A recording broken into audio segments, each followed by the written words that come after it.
And now we have the Dr. Sanjay Gupta, and Sanjay is my great friend, and we spend time together. And about Sanjay, about a year ago at our Christmas party, which is always a good event for us, we started talking about concussions. And back in my day, we got dinged.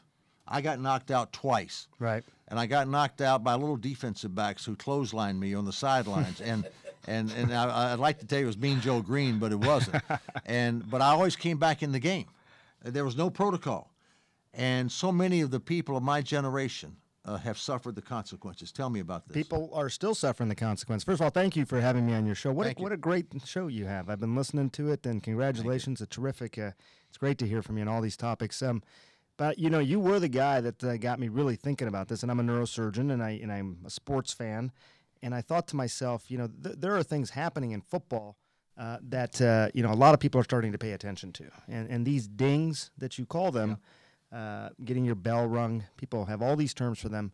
We know a lot more about them, Fran, than we ever have before. First of all, they're brain injuries. And, you had 2 brain injuries. Yeah. You turned out fine, obviously, but the concern is that people who have brain injuries like this, if they have a concussion, a brain injury, and then they get another concussion right on top of it, it can be a real problem. And you hear these tragic stories across the country at the high school level, at certainly the college level, and even the professional level, where those types of injuries are leading to catastrophic problems at the time and maybe long-term problems as well with memory, with depression, and with anger. It's funny. When we started talking about this documentary, football players would come up to us and say, I've been having those symptoms. Do you think it's due to the number of hits that I took when I played football? And before, we couldn't say for sure. But now there's new research coming out. This place called the Sports Legacy Institute in Boston. It's a morbid task that they have, Fran. They actually examine the brains of former football players. A lot of times these players have died for other reasons, maybe a car accident or something unrelated, but they examined their brains, and what they saw was remarkable. They saw changes in the brain that were consistent with someone who had Alzheimer's disease. Plaques and tangles deposited in the brain. So long way of answering that we know more than we ever have before, but some of this knowledge has slowly been growing. One of my teammates, Wally Hilgenberg, who was a great linebacker, but a very tough, hard-nosed linebacker. We're taught to tackle with our heads, and he led with his head, very physical player. And he got Lou Gehrig's disease. And they gave his wife, Mary, sent his brain to, I think, the Sports Legacy Institute. And they saw a correlation there with Lou Gehrig's disease. That we've never heard of that before, have we? No, we haven't. And there's been a couple of papers about this. It's really fascinating. First of all, Lou Gehrig himself, they're saying maybe what he had wasn't what we today think of specifically as Lou Gehrig's disease, right? It's sort of interesting. He obviously had this problem. Lou Gehrig's disease, or ALS, as you know, is this terrible, terrible disease where you become increasingly paralyzed. It starts in your hands and your feet, so the outskirts of your body, and slowly works its way in. And now, to your point, Fran, there's mounting evidence that it's more due to blows to the head than anything else. They weren't sure why Lou Gehrig himself, in fact, got it. It could have been blows to the head as well, even though he was a baseball player. But it's so these types of blows to the head, we're learning Parkinson's disease, this thing that I was describing known as chronic traumatic encephalopathy, and Lou Gehrig's disease. Muhammad Ali turned 70 just a couple weeks ago. Do you know when he was 42 years old, fully cognizant, still very vibrant man?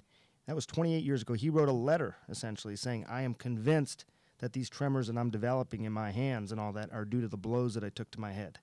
And now he obviously has Parkinson's, but he's also developed some of what we call pugilistic dementia, sort of that punch-drunk sort of syndrome. So, again, blows to the head being the common denominator here. Are we starting to do the right thing in pro football with all the protocol? I'll give you another one. Here in Atlanta, with baseball, the pitcher for the Braves, Tommy Hanson, had a little accident before a few days ago, and had some headaches.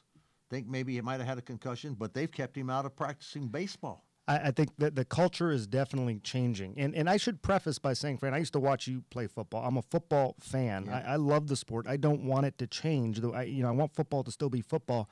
What I realized is that you can still have the sport be the sport.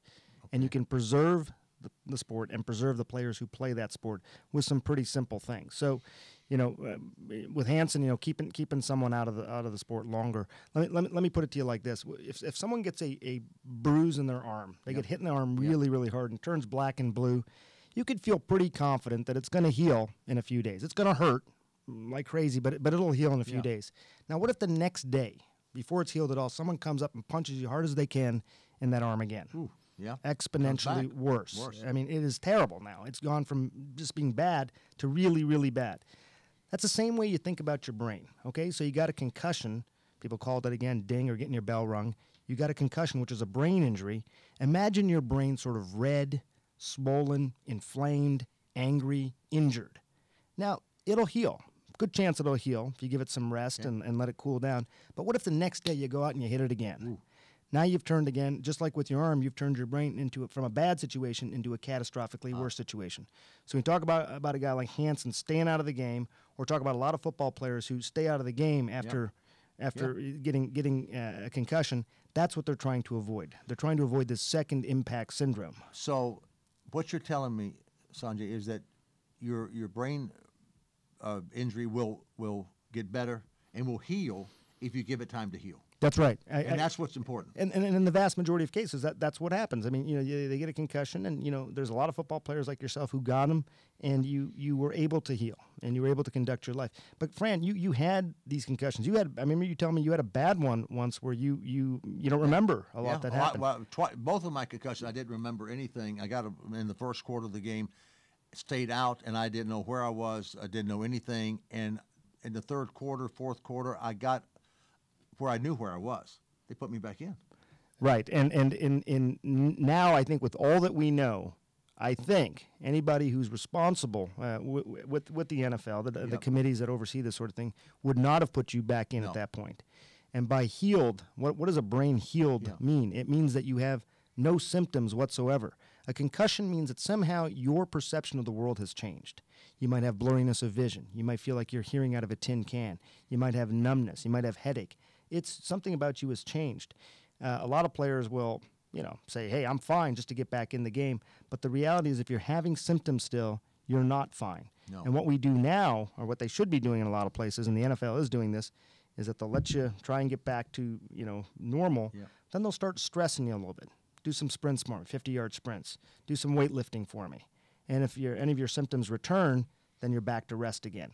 These are the protocols they're talking about, and they're starting to implement them in the NFL. Yeah, I see them. So you can, if you implement that protocol, you can be sure that the brain is healed before you go back in. It may take for different times for different people, I guess. Some maybe days, some maybe weeks. That's right. And for this documentary that I was doing, I was looking at high school teams who are so influenced by guys like you. I mean, they watch you and they listen to you.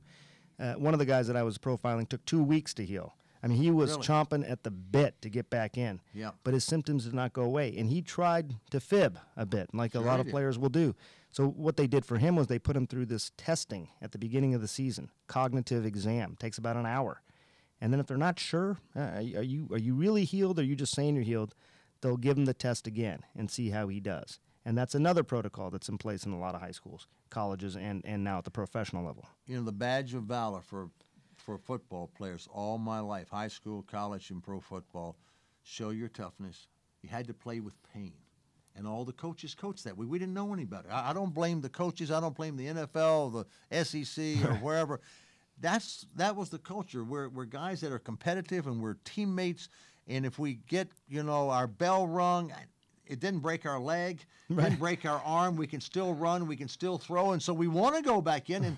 And even today, in your study, you found that these kids are still trying to fib a little bit. Oh, absolutely. Yeah, absolutely. And I'm sure at the pro level, the same thing. And especially with it's funny with the brain injuries, and I call it a brain injury because I think we think about it differently if you call it a brain injury. But if someone walked off the field and they obviously had a knee injury, literally fans in the stands be praying for this guy. Yeah. I hope his knee's okay.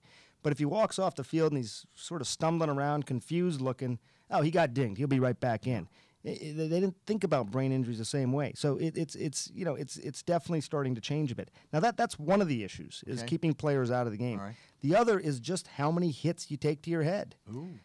I don't know if you could even render a guess. How many hits do you think the average high school player takes to their head every single season? I'd say hundreds. 650 hits on average. 650 hits to the head in high school. In high school. 10-game season. That really Does that surprised include me. practice? That does include practices. Now tell me about that. Because this is what we found out. We really dissected an entire season as part of this documentary, and what we found was most of those hits take place during practice, where someone is doing a drill, and they're basically asked to, ram their head into something 30 times, another player or an obstructive device or something. You did this, and just over and over and over again. And what we find is that those subconcussive hits, these hits don't cause concussions, but they do add up over time. And this adding up of hits is what is most likely causing these chronic traumatic changes in the brain. So you add up all these hits over many seasons, and someone starts to have problem 10, 15, 20 years down the line. That's the real concern. And so what coaches are starting to do is saying, look, all right, my player, he got the concept. He understands how to do this type of tackle, open field tackle or whatever it may be. So let's do some drills now without helmets on. When you don't have your helmet on, you do everything you can to protect your head. That's right. And that's what coaches are starting to do. Let's talk helmets. On your network one time, I brought in a helmet that I wore in my I remember that. and it didn't weigh very much, didn't have much lining inside of it, very simple piece of tin almost. The helmet today weighs 20 pounds. It's a lethal weapon. And what they do today is they lead with that helmet to go and hit receivers coming down the field, to making tackles, and that's what they're taught to do. It's a weapon. How do we change the helmet? You just said that, if you don't wear a helmet, back in the old days, they wore leather helmets. Right. And they didn't tackle with their head. Right. So therefore, you probably had less concussions when football was started than they do now, because now, holy cow, I've never seen such collisions today. So is there anything going on about changing the helmet? Well, it's fascinating, and I asked the same question about should we go back to a less technologically sophisticated helmet. And what I was basically told is, look, that ship has sailed. We're not going to go backwards with regard to helmets. And maybe it's pragmatic that we do, because players will play differently with the more of a leather helmet. But the answer I kept getting back from everybody at all levels was that's just not going to happen. So you're barking up the wrong tree. But what I would say is this, that no matter how good the helmet is, the data is pretty clear on this, that they cannot prevent concussions. And here's why. If you imagine yourself running down the football field, going as fast as you can, and all of a sudden you stop because of a tackle or whatever happens. Think of your brain sort of as a egg yolk inside of an egg shell. That egg is still moving, and then all of a sudden it stops. The egg yolk doesn't stop moving. Mm-hmm. It keeps going, hits the front of the egg, hits the back of the egg, back and forth. And that's what really causes that concussion. A helmet can prevent you from getting a skull fracture. It can prevent you from having some sort of significant blow to the head, but it can't stop what we call an acceleration, deceleration injury.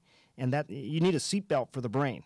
And we just obviously don't have that sort of thing. So helmets alone can't prevent concussions. And people are saying, we just need better helmets. I hear this from parents of high school players all the time. I wish my high school would invest in helmets. That'll take care of this problem. It could help, but it's not going to solve the problem. There are other things that are probably more likely to solve this problem. I'm going to ask you a stupid question. I think I know the answer. If this continues like it is, does it mean the end of football? I think I hope not. I mean, part of the reason we did the documentary was because I love the game and I want to preserve that game. I think that there's some low-hanging fruit here, Fran. I mean, you're a pragmatist. I mean, you know how to solve problems. There's some simple things that don't change the game. One thing at the high school level is that not as much of the three-point stance. Do more of the two-point stance. So players are actually standing up. If you're in a three-point stance, you're leading with your head, as you were describing. Right. You teach people to body tackle. Teach them from the Pop Warner level all the way through. That changes the game. You got the kickoff line at the 35-yard line nowadays. So you don't get the kickoff return is one of the most dangerous parts of the game. Yep. You reduce those number of kickoff returns. And then what I was saying earlier, someone got a concussion, you pull them out of the game, they don't get to play again until their brain is healed. All right, we have the money and the doctors to go in college sports and pro sports to do that. But on the high school level, we got thousands of high schools playing, and the coach is almost the trainer as well as the coach, and he's not qualified to make this call. So what do? They have to have somebody who is, and that I know sounds almost too simple, but you got athletic trainers out there who are trained to diagnose and even treat concussions. I ask the question over and over again, should a high school program in America today be allowed to have a football program if they don't have athletic trainers? And everyone that I've talked to who has been studying this or been working on this says no. Maybe you don't get a new soda machine that year. Maybe you don't get new uniforms that year. You got to have an athletic trainer. It's just not responsible anymore with all that we know about brain injuries and concussions to not have someone at practices and at games to be able to diagnose a concussion. How about in the communities having a doctor, and they could rotate around to be at games? It's a great idea, and I think so many of the players have parents or family members who are doctors who might volunteer their time to be there on Friday Night Lights and actually watch these games and watch those players. But I think it has to be a consistent, reliable system so that these players aren't playing without that sort of, those watchful eyes. I'm a parent, and I have 3 girls, as you know, so they're probably not going to be playing football. But I'll tell you what, I go to a lot of the community games in our neighborhood, and I'm watching. I'm not always watching the action right where it's happening. I'm watching all the players on the field. I'm curious. Some guy just take a hit over there that no one's paying attention to, and he took a long time to get up. He walked the wrong direction after he got up. He looks confused, and no one's paying any attention to this kid. Ooh. Someone's got to get him off the field. Take a good look at him, and that's common sense. That doesn't change the game. That preserves the game and preserves the players as well. So if we had these protocols that we're starting to have, we're going to reduce the likelihood of catastrophic consequences, not eliminate concussions, but certainly eliminate some of the catastrophic consequences. Yep. I think that 2 things will happen. One is the idea that someone would die of second impact syndrome would be virtually eliminated. Wow. Boy, I think that's a great audacious goal. And we can achieve it. And the second thing is, these players, Fran, some of your friends, 30, 40, 50 years old, young, and they are so affected with this chronic traumatic encephalopathy. They can't. I met some of, and I probably shouldn't say their names because I haven't gotten their approval, but I met some of the players who you would definitely know. Vibrant, handsome men, still physically robust. I'm talking to them for, 5-10 minutes, and that's all it took for me to realize that they really have no memory. They don't know where they are exactly right now. They don't know who I am. They don't know what they're talking about. And they're physically perfectly fine. I couldn't believe it. I saw evidence of this process that I'm talking about, chronic traumatic encephalopathy, in a 17-year-old's brain. I mean, this process starts early. So you can imagine that 17-year-old who was, straight A student in high school before he died, he would have developed profound dementia by the time he was 30 or 40 years old. It's really frightening.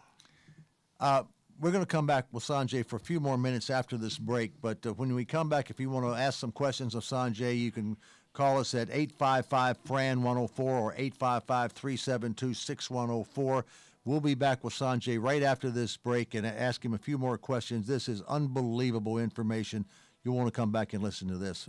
We'll be back in just a minute.